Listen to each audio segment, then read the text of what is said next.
Audiolivro Tudo por Amor a Ele, de Josué de Castro. Capítulo 7. Obedientes por amor a Ele. Certa vez, ouvi uma história que ilustra bem o tema deste capítulo, embora eu não possa confirmar sua veracidade. Disse que uma senhora ligou para uma rádio cristã pedindo orações, pois não tinha nada em casa para comer. Um feiticeiro que naquele momento procurava estações de rádio ouviu a conversa e decidiu pregar-lhe uma peça. Ele conseguiu o endereço da mulher, mandou seus ajudantes fazerem uma boa compra de alimentos, artigos de higiene e limpeza, e os enviou à casa dela com a seguinte instrução: quando ela perguntar quem mandou, digam que foi o diabo. Quando os ajudantes do feiticeiro chegaram à casa, perguntaram se era ali que morava a senhora, e ela respondeu que sim. Então, eles entregaram as sacolas de compras, e a mulher os recebeu com alegria, glorificando o nome de Deus. Conforme a orientação que receberam, os rapazes perguntaram se ela não estava curiosa para saber quem havia lhe enviado aquelas coisas. Mas a mulher, na simplicidade da fé, respondeu: não, meus filhos, não quero saber, não. Porque quando Deus manda, até o diabo obedece. De fato, Deus está no controle de todas as coisas. Em nossa vida, o que parece impossível se torna real com a presença de Jesus e a obediência à sua orientação. É o que vemos neste relato. Certo dia, quando Jesus estava perto do lago de Genezaré, uma multidão se apertava em volta dele para ouvir a palavra de Deus. Ele notou que havia à beira do lago 2 barcos, deixados ali, desocupados, enquanto os pescadores lavavam as redes. Entrando no barco de Simão, Jesus pediu que ele afastasse a embarcação da praia, para que ele pudesse ensinar o povo a partir dela. Quando acabou de falar, Jesus disse a Simão: agora vá onde as águas são mais fundas. Então disse a todos: lancem as redes para pescar. Mestre, respondeu Simão, nós trabalhamos durante a noite toda e não pegamos nada. Porém, se o Senhor diz assim, vamos lançar as redes novamente. Quando eles lançaram as redes, elas ficaram tão cheias que começaram a romper-se. Então, fizeram sinais aos seus companheiros do outro barco para que viessem ajudá-los. E em pouco tempo, os 2 barcos estavam tão cheios de peixes que quase afundaram. Quando Simão Pedro percebeu o que havia acontecido, caiu de joelhos diante de Jesus e disse: ó Senhor, deixe-me, por favor, porque sou pecador demais para andar ao seu lado. Pois ele assustou-se com a pesca, como também os outros que estavam com ele, inclusive seus sócios, Tiago e João, filhos de Zebedeu. Jesus disse a Simão: não tenha medo, de agora em diante você será pescador de homens. Eles arrastaram os barcos até a praia, deixaram tudo e o seguiram. Lucas 5, versículo 1 a 11. Um comentarista bíblico nos ajuda a compreender um pouco do contexto desse relato bíblico. Lago de Genezaré era um dos nomes do mar da Galileia. O lago fica a cerca de 207 metros abaixo do nível do mar. Tem 11 quilômetros de largura e 21 quilômetros de comprimento. Em volta das praias desse lago estavam localizadas as cidades onde se desenvolveu a maior parte do ministério de Jesus. Havia 10 cidades com uma população de não menos de 15 mil habitantes cada.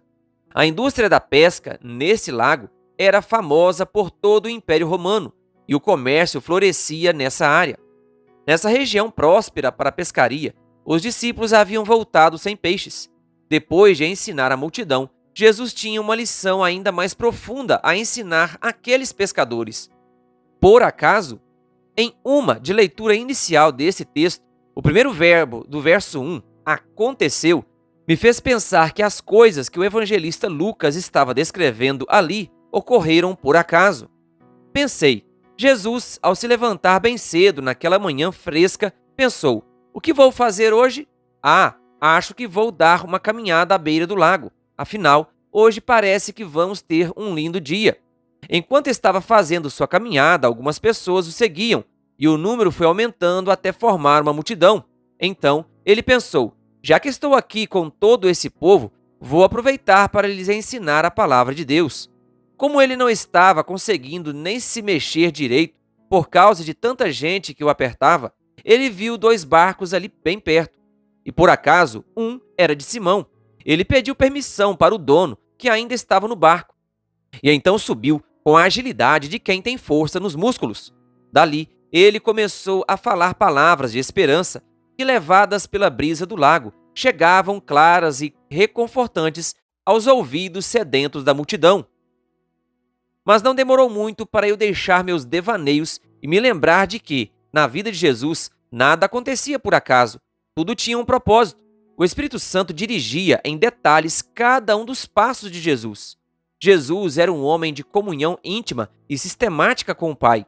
Os evangelhos relatam inúmeras vezes e várias situações em que Jesus buscava a Deus durante toda a noite, ou mesmo de manhã bem cedo, como o que vemos na descrição de Marcos. Tendo se levantado de madrugada, quando ainda estava escuro, Jesus saiu e foi para um lugar deserto, e ali orava. Marcos 1, versículo 35. Jesus era um homem de oração. Veja como a escritora Ellen White retrata a dependência de Jesus quanto aos desígnios de Deus para ele. Jesus era tão plenamente vazio do próprio eu que não elaborava planos para si. Aceitava os planos que Deus fazia a seu respeito, e o Pai os revelava dia a dia. Não é incrível como Jesus, com toda a sua experiência de vida, trabalho, habilidade para lidar com as pessoas e sensibilidade, não saía de casa sem antes passar um tempo com seu conselheiro? Ele passava horas conversando com o Pai para descobrir qual era a agenda do céu para ele naquele dia. Que diferença de nós que, muitas vezes, estabelecemos nossos planos e nós depois pedimos para Deus abençoá-los. Não consultamos antes e não buscamos saber qual caminho e quais decisões devemos tomar para vivermos de acordo com os planos que Deus tem para nós. Ellen White aconselha a partir da experiência de Jesus. Da mesma forma, devemos confiar em Deus para que nossa vida seja um simples desdobramento de sua vontade. Seguir o exemplo de Jesus. Esse é o conselho. Essa é a fórmula do sucesso. E uma pergunta surge naturalmente. Será que de fato é eficaz se submeter a Deus nos mínimos detalhes da vida? Ser guiado passo a passo pelo Espírito Santo traz de fato resultados transformadores? A vida de Jesus confirma essa verdade. Em 3 anos e meio, ele revolucionou o mundo com seus ensinamentos e sua vida. A história foi dividida em antes e depois de Cristo, e nossa vida, 2000 anos depois, ainda reflete o impacto das ações e decisões desse homem chamado Jesus.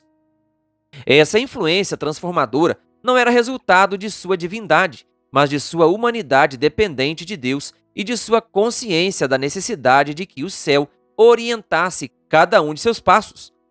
Precisamos muito aprender com esse homem, como nos sujeitar diariamente a Deus.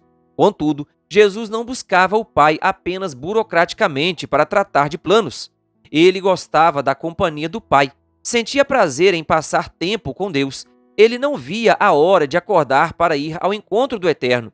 As horas de maior felicidade para ele eram aquelas em que se podia afastar do cenário de seus labores e ir para o campo a meditar nos quietos vales, a entreter comunhão com Deus na encosta da montanha ou entre as árvores da floresta. Pense em algo que lhe dá muita alegria, algo que você mal pode esperar para desfrutar. Quem sabe um esporte, uma comida, um encontro com alguém importante ou uma viagem. Lembro-me de como eu ficava entusiasmado quando era criança para viajar com minha família da cidade de Marília, interior de São Paulo, para a capital. Mal conseguia dormir à noite, só pensando na viagem. Jesus sentia o mesmo entusiasmo quando se tratava de passar tempo na comunhão do Pai. Imagino Jesus indo dormir, esfregando as mãos e dizendo com alegria: tomara que esta noite passe logo, para eu poder acordar e estar com o Pai. O cansaço dava lugar ao prazer de estar com Deus. Ele trabalhava durante o dia todo, ensinando o inculto, curando o enfermo, dando visão ao cego, alimentando a multidão e, de madrugada ou cedo de manhã, saía para o santuário das montanhas, em busca de comunhão com seu Pai. Esse foi o segredo da vida espetacular de Jesus e pode ser a chave que vai abrir a porta do sucesso de sua jornada. Depende de você buscar ou não a presença e o conselho de Deus para a vida. O desafio de acreditar. Depois de terminar seu sermão, Jesus pediu para Simão afastar o barco para as águas mais profundas e lançar as redes. Fico refletindo sobre o pensamento de Simão reagindo a essa ordem de Jesus. Ah, isso não vai dar certo. Pescaria de verdade acontece de madrugada, com clima ameno, silêncio e escuridão, não no meio do dia, com céu claro e barulho de muitas pessoas. Não vai dar certo. Não vai dar certo. Afinal de contas, não começamos a pescar ontem. E então, a velha frase aparece na mente dele. Hoje o mar não está para peixe. Passamos a noite toda trabalhando e não pescamos nada. Esse mestre carpinteiro tem carisma, fala bem, mas não sabe nada de pescaria profissional. Pode ter pensado ainda, mas que ordem mais estranha, fora de hora e sem sentido. Você tiraria a razão de Simão em pensar assim? Em reagir negativamente à ordem daquele novo e desconhecido mestre? Havia lógica no raciocínio de Pedro. As condições não eram apropriadas para a pescaria naquele momento. Não havia nenhuma indicação ou evidência de que naquele momento seria diferente do trabalho da noite. Penso que somos bem parecidos com Simão diante de algumas ordens que Deus nos dá que contrariam a lógica humana. Ele diz: Filho, devolva o dízimo. Ver Malaquias 3, versículo 10, Levítico 27, versículos 30 a 34. E retrucamos: Mas, Senhor, sem devolver o dízimo, o dinheiro nem chega ao final do mês. Não vai dar certo. Não vai dar certo. Vai faltar dinheiro para suprir a necessidade da minha família. Deus diz: Filho, não vá às aulas da faculdade na sexta-feira à noite, porque o sábado é dia sagrado. E pensamos: isso não vai dar certo. Não vou conseguir me formar se não assistir às aulas aos sábados. Não vai dar certo. Deus orienta: não faça sexo fora do casamento. Não pratique sexo com seu namorado ou namorada. E a resposta natural é: como? E meus hormônios? Meu corpo está preparado. Não vou ser feliz se não fizer o que todo jovem faz. Isso não vai dar certo. Não vai dar certo. Assim continuamos a enumerar as coisas que Deus manda e que se chocam com a nossa lógica humana, resistindo a deixar a cervejinha, a sonegação, a adotar um estilo de vida saudável de vida, a acordar mais cedo para buscar a Deus e assim por diante. Em meio à sua resistência mental, Pedro disse algo que faz toda a diferença na vida de qualquer um. Mas, sob a tua palavra, lançarei as redes. Jesus não deu nenhuma certeza. Não ofereceu nenhuma evidência, a não ser a sua palavra. Apesar de suas incertezas, Simão agiu com base na palavra de Jesus. Que grande lição! Precisamos aprender a viver sob a autoridade da palavra de Jesus, mesmo que ela não faça sentido à lógica humana. Foi o poder da palavra de Jesus que criou o mundo e trouxe toda a criação à existência. Sua palavra restaurou leprosos, curou cegos e ressuscitou mortos. Sua palavra tem autoridade. Quando Deus manda, faça. Sempre que Deus diz para sair, saia. Se Ele fala para entrar, entre. Caso Ele oriente para ficar, fique. Obedeça. Creia que Ele sabe o que está dizendo. Acredite que a sabedoria, a inteligência e a experiência dele são infinitas. Quem somos nós para questionar a Deus? Simão lançou a rede confiando na palavra de Deus. De repente, houve um movimento mais forte nas águas, um barulho de peixes se debatendo. A rede começou a puxar o barco para baixo e o barco começou a balançar. Os peixes estavam atendendo ao mandado de Jesus para virem para as redes. Era a voz daquele que governa todos os mares e submete todos os seres vivos. Onde não havia nenhum peixe, transformou-se em um lugar repleto de peixes. Era o poder de Deus rompendo as limitações e circunstâncias, realizando o seu querer.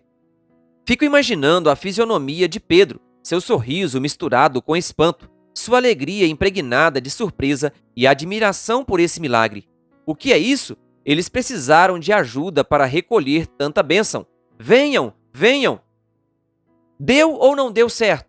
Em Lucas 5, versículo 6, encontramos: fazendo isso, apanharam grande quantidade de peixes e as redes deles começaram a se romper.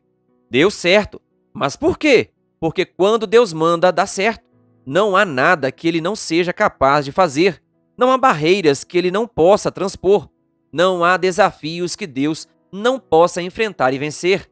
Se Deus está falando para você devolver o dízimo e ser generoso nas ofertas, é porque ele já está garantindo que primeiro vai abençoar você, para depois você devolver e ofertar.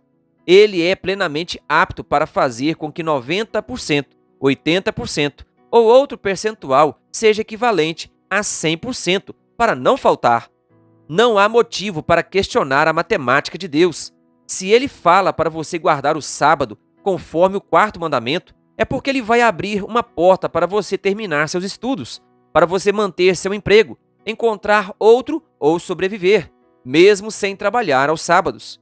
Se ele diz para você se abster do sexo antes do casamento, é porque está reservando algo muito melhor para seu futuro emocional, para sua segurança no relacionamento conjugal.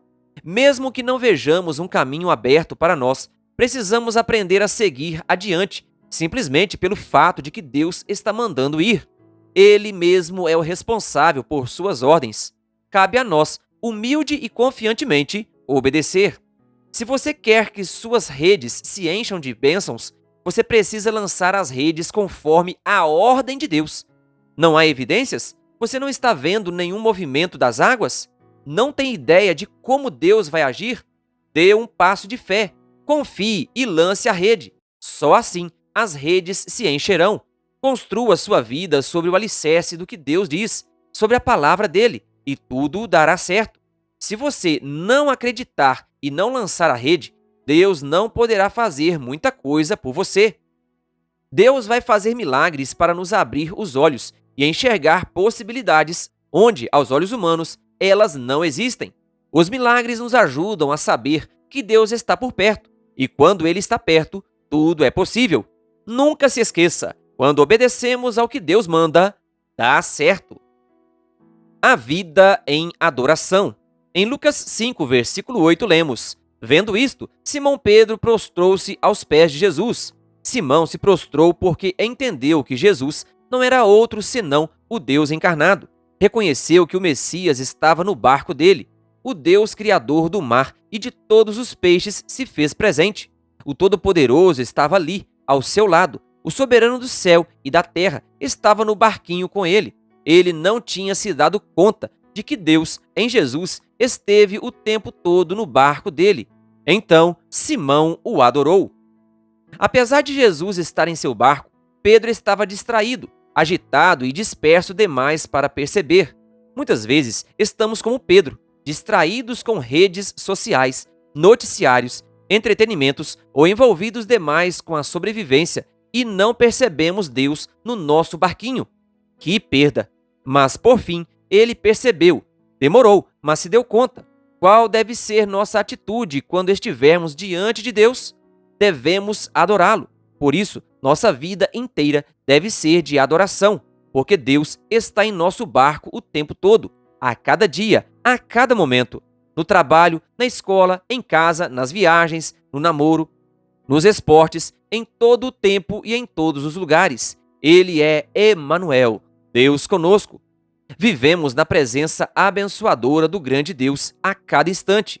Então, qual deve ser nosso comportamento? Como devem ser nossas palavras, ações e reações na presença do Senhor?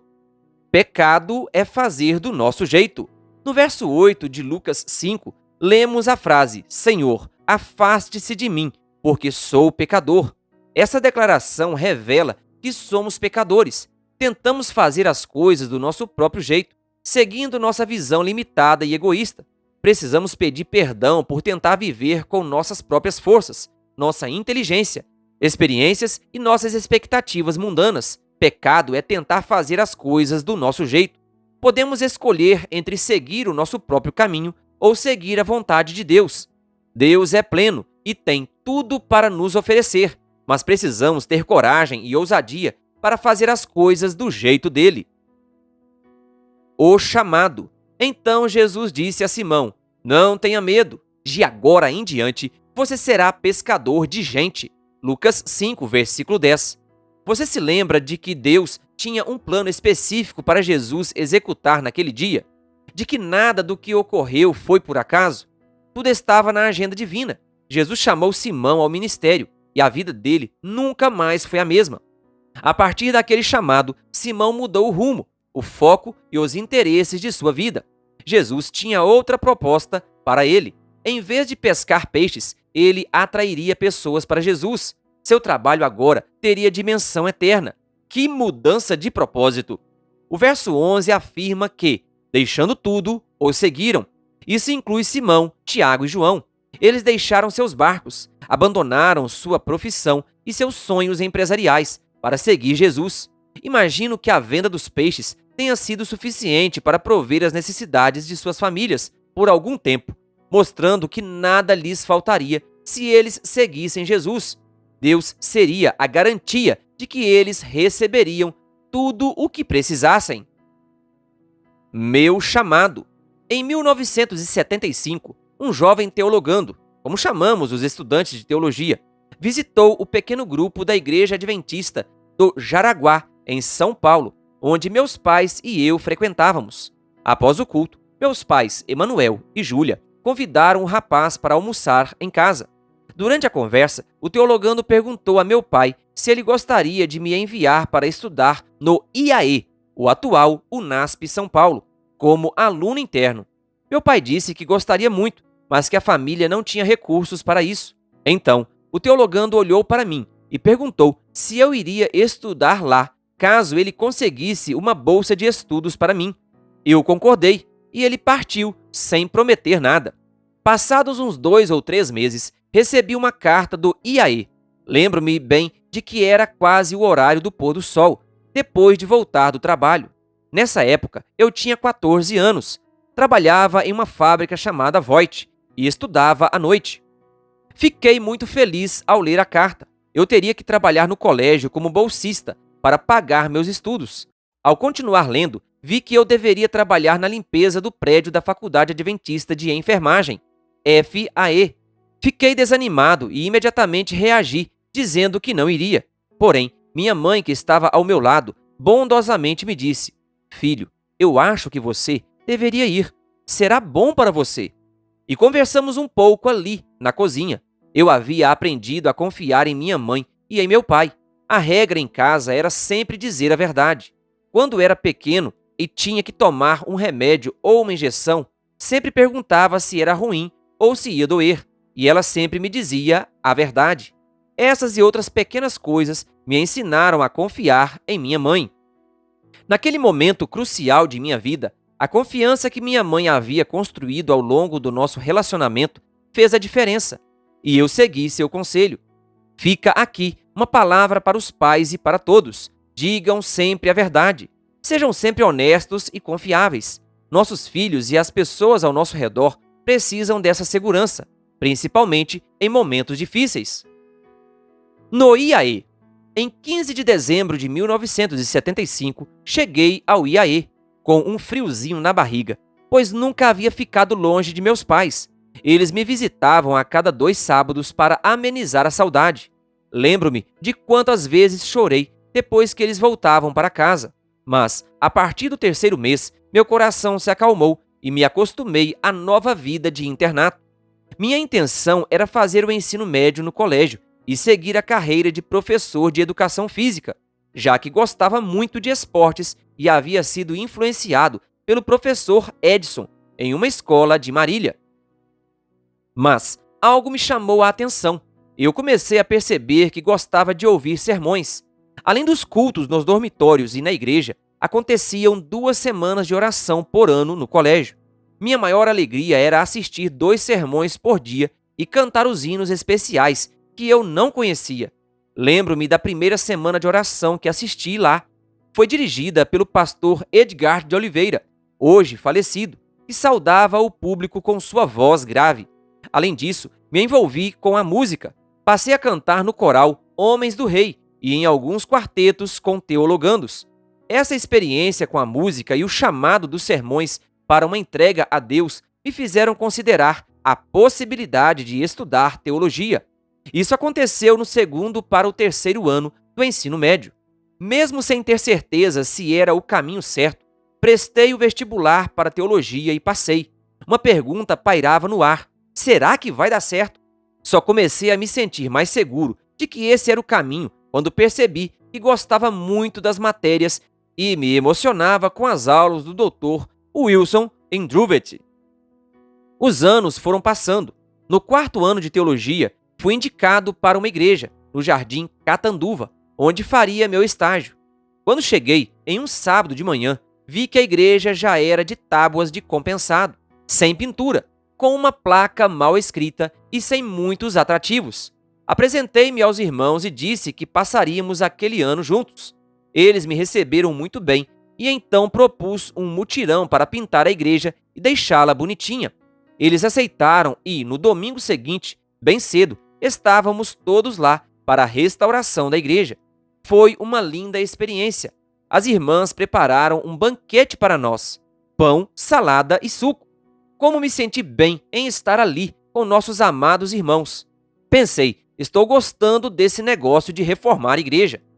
Depois de uns 3 meses, uma jovem senhora me procurou dizendo que precisava conversar comigo sobre seu casamento. Marcamos para que ela viesse à tarde à igreja. Convidei minha namorada, que hoje é minha esposa, para estar comigo na conversa. Então, aquela irmã começou a contar o que estava acontecendo no casamento, e a situação não era nada fácil. Em oração silenciosa, pedi a Deus que me desse orientação, porque não sabia o que dizer para ela. Quando ela terminou de falar, o Espírito Santo havia colocado as palavras em minha boca. Oramos e indicamos um terapeuta, e, depois de uns meses, ela nos procurou sorridente, dizendo que as coisas estavam sendo solucionadas. Meu pensamento foi: estou gostando de fazer aconselhamento. O estágio naquela igreja, os sermões, as visitas e o envolvimento com os irmãos me deram a certeza do chamado de Deus para a minha vida. Hoje estou jubilando, após 38 anos de ministério. Tive o privilégio de cantar no quarteto Arautos do Rei. Atuei como pastor de igrejas e nos ministérios de fidelidade, família e saúde. Foram 38 anos de graça. Quando olho para trás, parece que foi por acaso que aquele jovem teologando, chamado Siloé de Almeida, que se tornou pastor e atuou em vários segmentos da obra, inclusive como diretor de comunicação da Igreja Adventista para a América do Sul, foi naquele grupinho do Jaraguá. Parece que foi por acaso que meus pais o convidaram para almoçar em casa. Que por acaso ele se interessou em me levar para o colégio. Que por acaso ele conseguiu a bolsa para mim em tempo recorde. Mas acredito que, na verdade, nada disso aconteceu por acaso. Estava na agenda de Deus me chamar para o ministério pastoral, que começava naquele sábado de 1975. Não sei o que Deus viu em mim para me querer trabalhando para Ele e com Ele, mas Deus quis e me chamou. Eu atendi ao convite e posso testemunhar que, quando Deus chama, quando Deus manda, dá certo. Para refletir, quero aproveitar este momento para lhe dizer algumas coisas. Primeiro, está na agenda de Deus chamar você para ser um servo ou uma serva dele. Isso requer renúncia e entrega, mas a recompensa é extraordinária. Sua vida só fará sentido quando você cumprir o propósito que Deus tem para você neste mundo: cuidar de pessoas e salvá-las. Segundo, quero lhe convidar a fazer uma releitura de sua vida e rever sua história, tentando ver as intenções de Deus guiando seus passos. Olhe para os eventos de sua vida de uma maneira diferente. Eles não são uma série de coincidências ou casualidades. Tente ver a mão de Deus guiando todas as coisas. Peça a Ele para abrir seus olhos a fim de que você perceba os movimentos dele em sua vida. Você descobrirá que ele sempre esteve por perto. Terceiro, você tem algum desafio que não está conseguindo vencer. Deus está lhe pedindo para fazer algo que parece sem lógica ou sem sentido. É hora de acreditar e lançar as redes. Talvez seja o desafio de devolver os dízimos e ofertas, guardar o sábado, manter-se puro ou ser honesto e verdadeiro em todos os negócios. Seu chamado é para viver pela fé, crendo na palavra de Jesus. Quarto, Deus está no barquinho de sua vida. Reconheça-o e viva em constante louvor e adoração a Ele. Quinto, Peça a Deus que o ajude a fazer as coisas do jeito dele e não do seu. Peça uma visão ungida para enxergar os planos dele para você. Pare de confiar em seu próprio entendimento.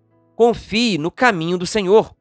Sexto, Deus tem um plano para a sua vida e ele já está trabalhando nisso há muito tempo. Creia que Deus está operando intensamente em você e nas circunstâncias, no projeto dele para você. Saiba que, para Deus não há acasos nem coincidências. Só nele podemos encontrar plenitude de vida. Entregue as suas obras ao Senhor e o que você tem planejado se realizará. Provérbios 16, versículo 3. Se entregarmos nosso coração a Deus, ele cumprirá seus planos em nós. Nossa vida será moldada segundo seus desígnios. Suas promessas se realizarão em nossa experiência. Se, porém, seguirmos nossos próprios caminhos, não podemos esperar êxito e bênção. Cada um de nós tem uma escolha a fazer. Devemos aceitar a vontade de Deus ou seguir nossos próprios desejos. Aqueles que se entregam inteiramente ao Senhor encontrarão paz e alegria em obedecer-lhe. Sua vida será repleta de significado e propósito. Sétimo, lembre-se de que, quando Deus manda, dá certo. Então, lance as redes e siga Jesus. Querido ouvinte, que Deus lhe abençoe. Se inscreva em nosso canal e ative o sininho das notificações. Canal O Bom da Bíblia, compartilhando a Palavra de Deus.